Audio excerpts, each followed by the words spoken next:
The Portfolio Committee on Defence and Military Veterans has voiced serious concerns about the deteriorating state of the SANDF.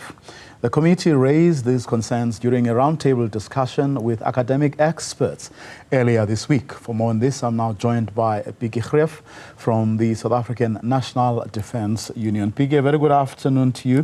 Thanks very much for your time. I know that your organization has been talking about these critical challenges facing the South African National Defence Force. You have now the committee saying it wants an opportunity for the minister to table these.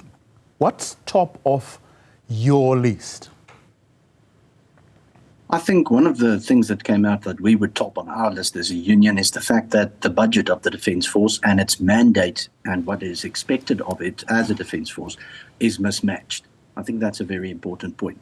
And I think the second very important thing is what was highlighted during those committee discussions by the experts is that civil-military relations need to improve. In other words, there needs to be what is not there right now, which is open debate and openness and transparency between Defence Force management, politicians, and the rest of civil society, which includes the union. Now,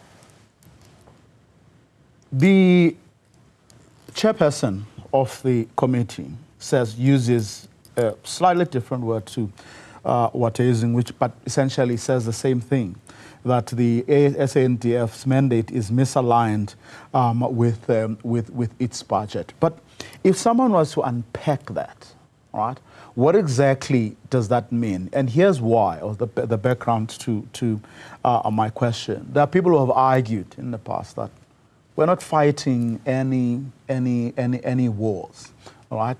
What exactly then becomes the mandate of the SANDF under those circumstances? And that's not to say they would quickly add, all right? We'll be in this situation forever. But how do you strike that important balance given the other needs of the country, everything from education to health to everything else?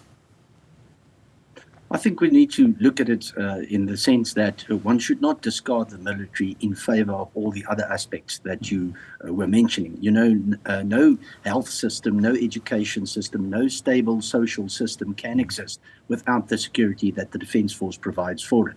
So in that regard, one needs to change one's outlook.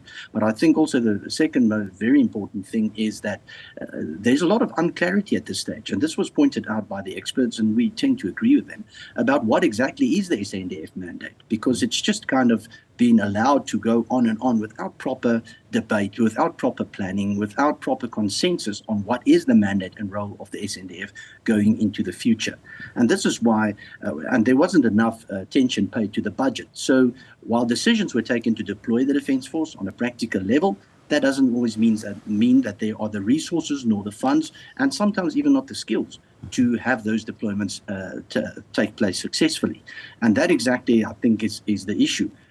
A decision needs to be taken, a bold decision, on what is the mandate of the Defence Force going forward in the future of South Africa. Is it a smaller Defence Force with a smaller budget? Is it the same size Defence Force with a better budget?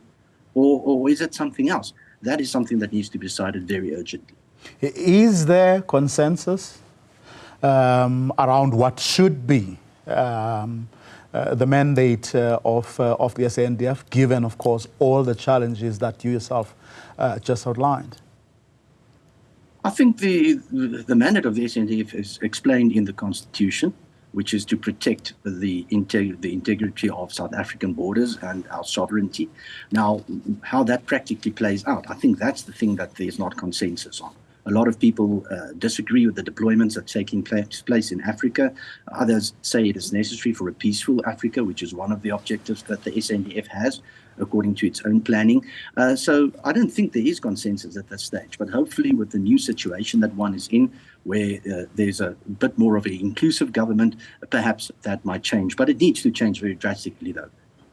But I mean, there are implications for whatever option. If we take the first option you cited as an example, a smaller Defence Force, better resourced, There are implications in terms of personnel. There are implications in terms of equipment and everything that such a smaller but more capable, presumably, defense force would do. Implications that would go, beyond simply, and discussions about what's good and what's bad, because it'll be about how you get rid, of the people you have. Where do you place them? And I'm saying this also mindful of things that have been said in the past about, criminals who are able to, use, who know how to shoot, who have experiences, of handling guns, some of whom it's been alleged, I must emphasize, that are actually well trained. So there are implications to having, people who are trained militarily who will then later get to roam the streets. No, for sure. We would, of course, argue that the Defence Force doesn't need to downsize in terms of personnel.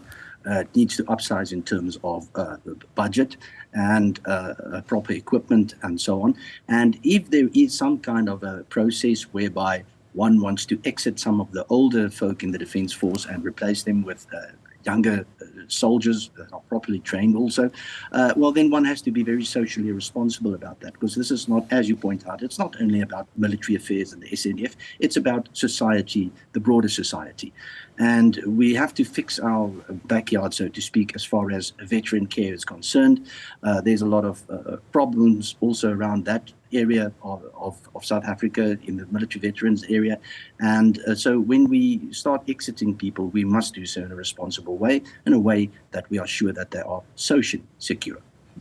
Of course, I mean, you are aware of the situation in the DRC. People have argued that, I mean, to leave members of the Defence Force who are so vulnerable in those situations without the necessary equipment and things that they need is to really set them up for failure. And perhaps worse than that, they will inevitably, be killed or frustrated by the people. I mean, they have to face there. But the reality, other people point out, is that there simply isn't money to actually equip them as best as we possibly can as a country. Well, this is true. There isn't at this stage the necessary funds, and the necessary funds has not been, well, it's been made available in a very limited extent, but for the mandate that is carried in that operation is definitely too ambitious for the money that's available. Although I must point out, of course, we can have an opinion as a union about that, but certainly our members have to perform their duties where they get sent. I think the broader issue here is the civil-military relations and the engagements that the Portfolio Committee have and politicians have with military command and with civil society in coming to a decision, looking the facts in the eyes and saying, let's decide together, this is maybe something that we want to do and we'd like to do, but are we actually capable of doing it 100%? And if one is not, then it's best in a military situation to extract oneself from that situation. However that extraction might look, that's something else. But these are tough decisions that need to be made, and hopefully they will be made through these military-civil interactions that are taking place. Of course, we're having all this discussion on the back of what we know, a lot of us know, the 1999 arms deal, which clearly, there was a lack of oversight leading up to that acquisition. We still live with the after effects of that, allegations of corruption. We know what, the inquiry didn't shed, much light, with regard to what actually happened. And since then, these experts, that were speaking to the parliamentarians say there has been a deterioration of oversight across the board, which then means even if, which suggests perhaps at the very least that even with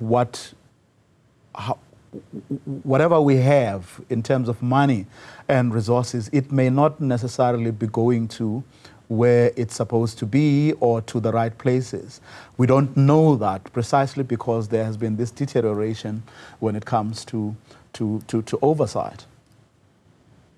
No, exactly. I think some of those experts there listed something like 26 pitfalls that the oversight process went into between the period of roughly 2000 to 2024. Yes, severe oversight problems due to various reasons and so on, and that's exactly what needs to improve. But for that to improve, the military needs to be transparent. It needs to lose the culture, as was pointed out by these experts, and with which we totally agree, that culture of secretism, of secrecy, of not being open about things. The military cannot be managed in that way if you want a civil military or civil oversight over the military. So that's the first thing. And the oversight mechanisms need to strengthen. And I think if I understand the portfolio committee chairperson correctly, it's a realization that the committee has come to as well, which is, of course, very, very good news. What could be the role that unions like yours actually play? And I'm asking this because, yes, the role of unions, I mean, in the main, is to fight for, the rights and privileges of your members. But these are conversations that are also taking place elsewhere. At NADLEC, at the moment, there are conversations about what labor is prepared to sacrifice, for the good of the country. The same questions are being asked of business, the same questions are being asked of the government, which is also the other partner. And in this situation where you're facing the possibility is real that the South African National Defence Force could deteriorate further as more funds become unavailable, as more challenges present themselves elsewhere in terms of procuring equipment that would make it the ideal army that it needs to be. Do you see a role for unions and for your members to say, we want to be part of the conversation, and this is where we think we can help? Are those conversations even taking place among yourselves? Well, we've basically been kicking down the door to have those conversations. And that's why we're always extremely thankful for opportunities like these. And that exactly brings me back to the first point we made about civil-military relations. Part of that civil community that engages the politicians and the military command structure is the soldiers themselves, the soldiers on the ground. If you listen to your soldiers, you'll know exactly what is going on the ground in every unit and base in this country, and you'll know what the problems are and how they experience it. And SANDU has always been committed to our first line of business is to have a better SANDF, because if there's a better and a more functional SANDF, then that makes for better soldiers. That keeps the country safer, and that is our number one priority as soldiers and as a union, is to put South Africa first. Not our members or ourselves, but South Africa, because if it goes well with South Africa, it goes well with everyone. Pikkie, let me thank you very much for your time. Really appreciate it. Thank you.